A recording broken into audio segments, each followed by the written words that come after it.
So you're thinking about running, but not sure how to take the first step. My name's Brian Patterson, and I'm here to help. And welcome to Brian's Run Pod.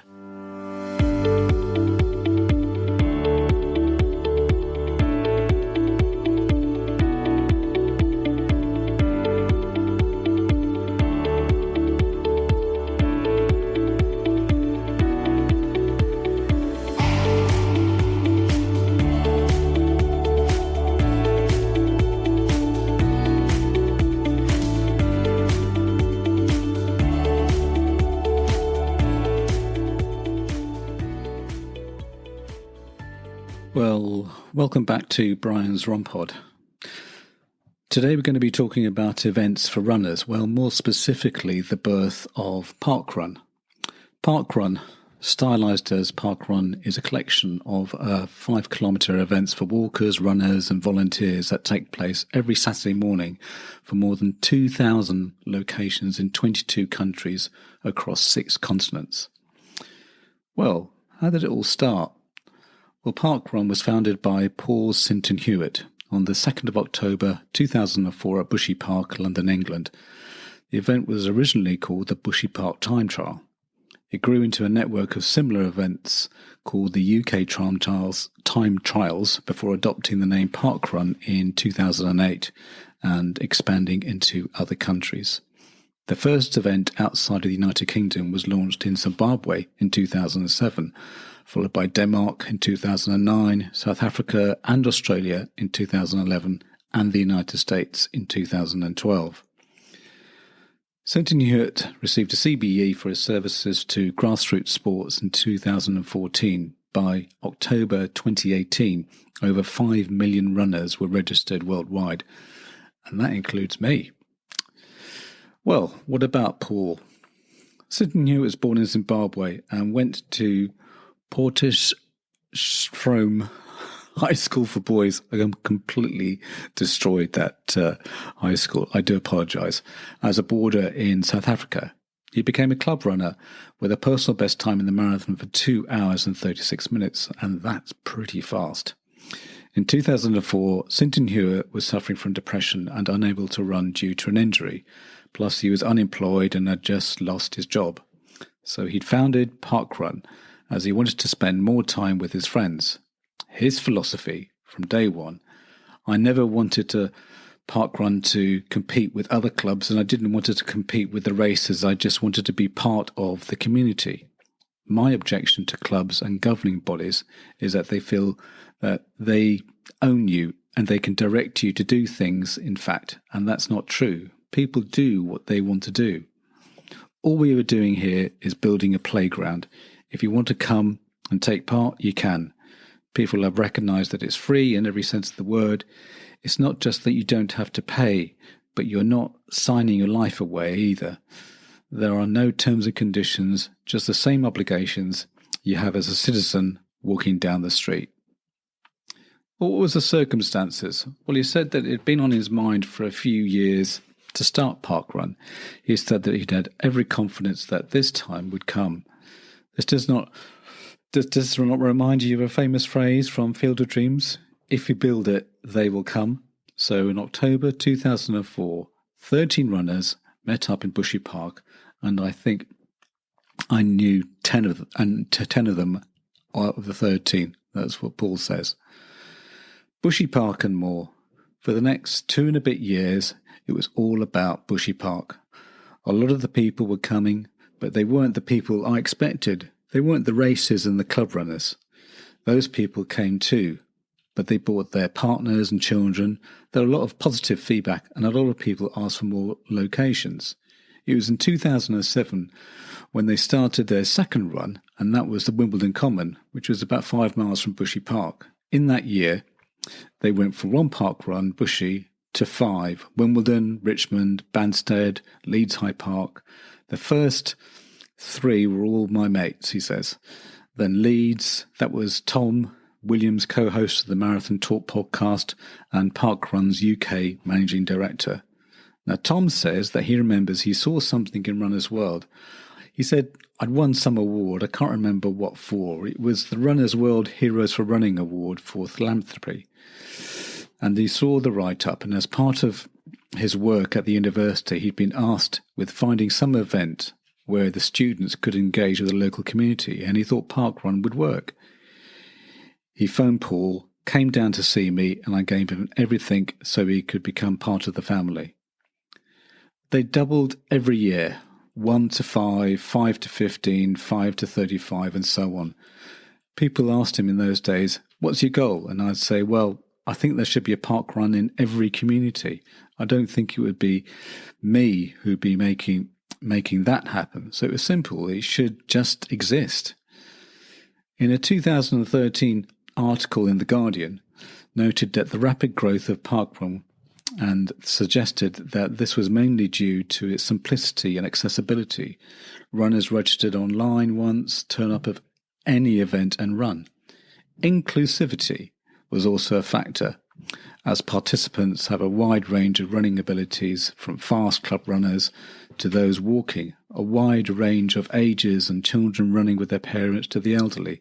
Also allowed are wheelchair users, those pushing buggies, and people running with their dog. In 2015, more than 80,000 people were gathering in parks across the world each week to run, jog, walk, parkrun, more than twice the number who would take part in the annual London Marathon.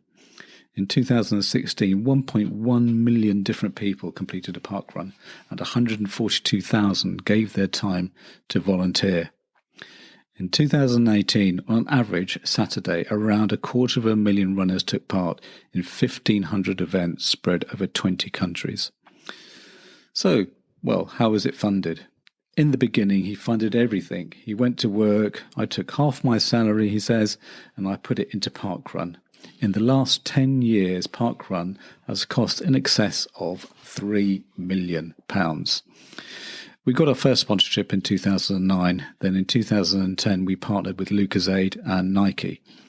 He says that this is a business in every sense of the word. We employ people, we have obligations, we have costs that are quite large, and our websites are as professional as most organisations.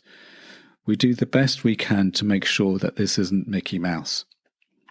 Now, they have relationships with third parties like Prue Health, and they get grants from organisations like the London Marathon.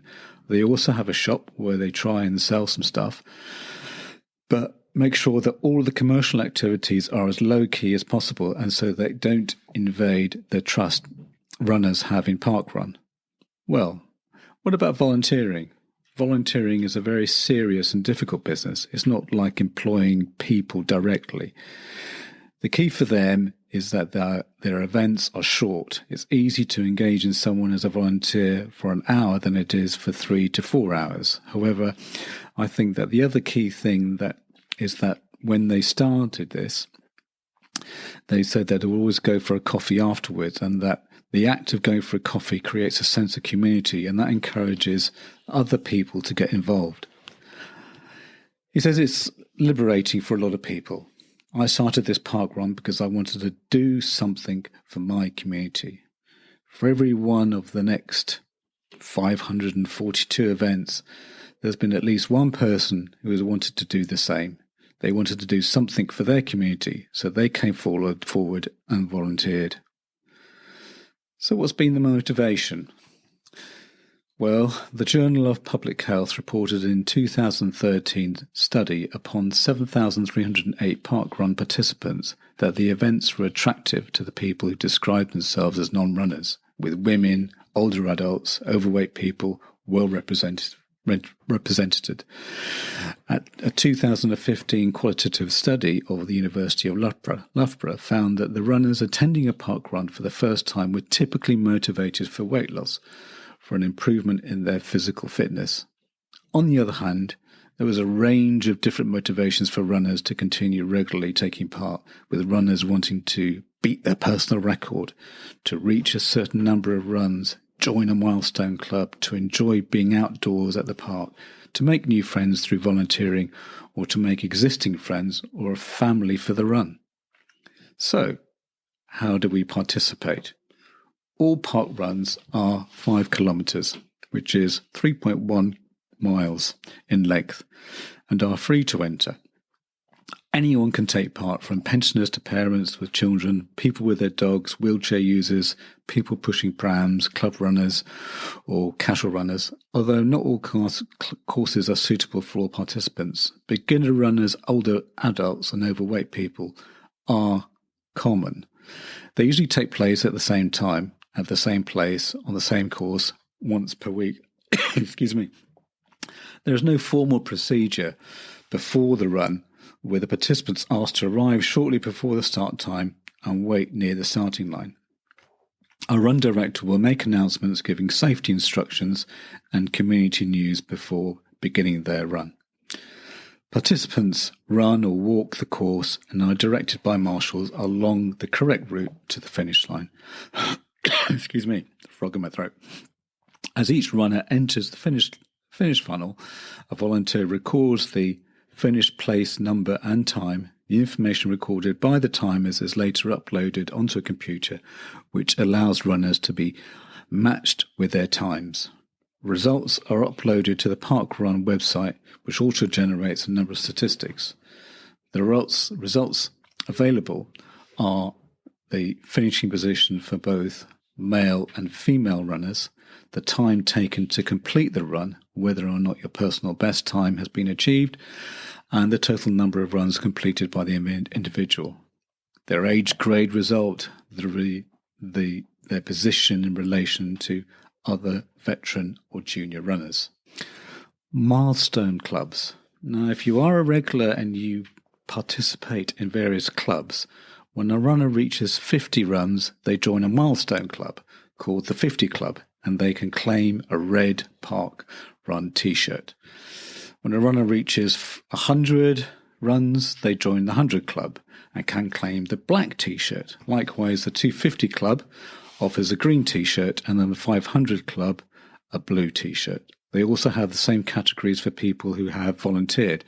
The milestone and volunteer t-shirts were free until September 2021, at which point they became chargeable. At this time, 25 purple milestone t-shirt was added and more volunteer t-shirts were introduced to align with the milestone t-shirts of 50 red, 100 black, 250 green and 500 blue. What about individual running records? Well, at the time of this recording, female running record is Isabel Bat Doyle on the 31st of December 2022 with a time of 15 minutes 25 at Aldinga Beach Parkrun in Adelaide, Australia. The male world record holder is Andrew Badley, set a time of 13 minutes 48 at Bushy Parkrun on the 11th of August 2012. Age-graded record holder is Fajua Singh, set a 179.04% at Valentine's Parkrun on the 31st of March 2012, the day before his 101st birthday, with a time of 38 minutes 34 seconds. The top locations for Parkrun. Well, you've got the United Kingdom, of course, with 771 locations. Australia with 455. South Africa has 189. Russia, would you believe, has 109. Ireland 106. Poland 85. United States 56. And would you believe it, there's even one on the Falkland Islands, has one which goes around the Cape of Pembroke Lighthouse Parkrun.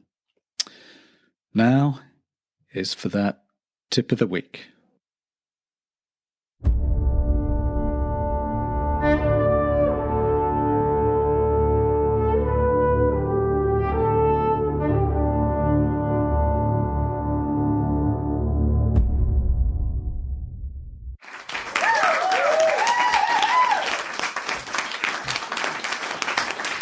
Well, this week's tip of the week is an Apple Watch feature, and it's a recent Apple Watch feature.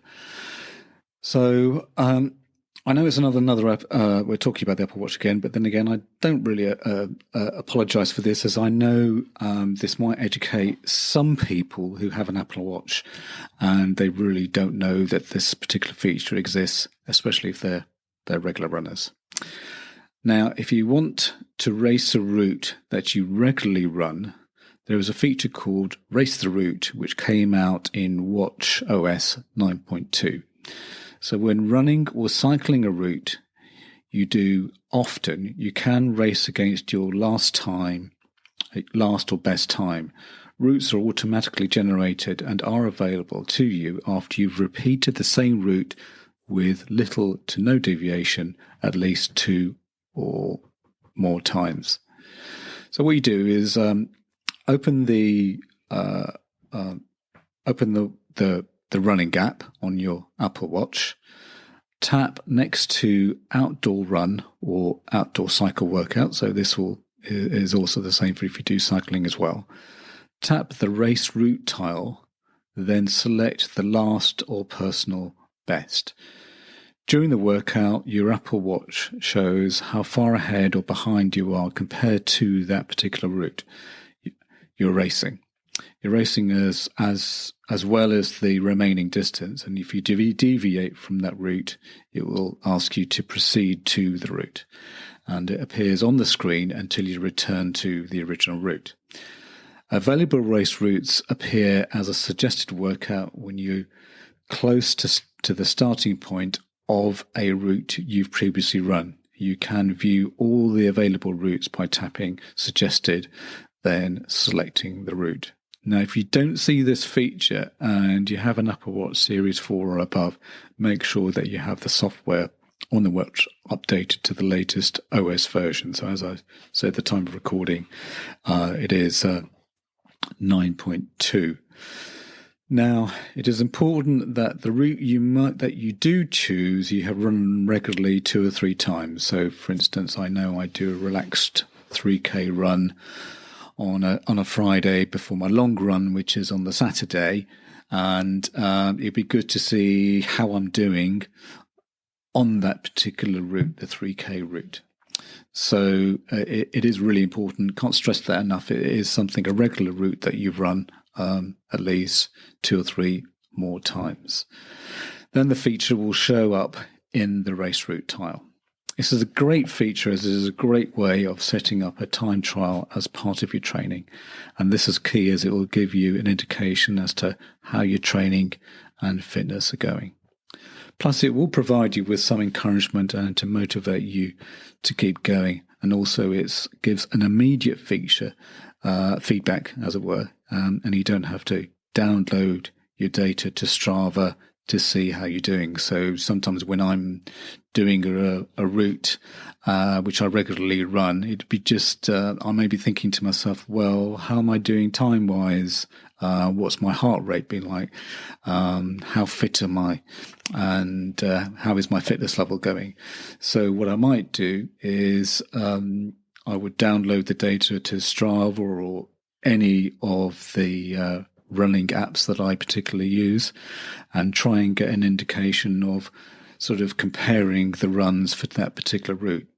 But using something like this, then I can immediately see when I finish my run if I've done better or worse than the previous runs. And there may be various indications as to why you're not doing as well. It may be because you've had a tough week, stressed out, not running as much, maybe coming back from injury. So, or, if you are doing a lot better, then it's always good to see in black and white as to how well you're doing for that particular run. And it will give you a little bit of encouragement that your training is definitely going on the right track. So I've included all links in the show notes for what I've talked about today, including the park run and also about the Apple Watch feature. That's it for another episode, and looking forward to speaking to you next week with some beginner hints and tips about running. I just want to let you know that you can follow me on X, or what was known as Twitter, at Brian's Run Pod. I have just recently set up a Facebook page which is called Brian's Rompod, and I am on Instagram at Brian's Rompod. Also, my website is www.briansrompod.co.uk, where you can get show notes, or on whatever podcasting app you are listening to the show. Plus, all my episodes have chapter markers if you need to get to different segments of the show. Plus, leave a review, as it will help others find this podcast. Music is Happy Day by Stock Audio, not forgetting artwork by Alice Patterson. Till next week, thanks again for listening.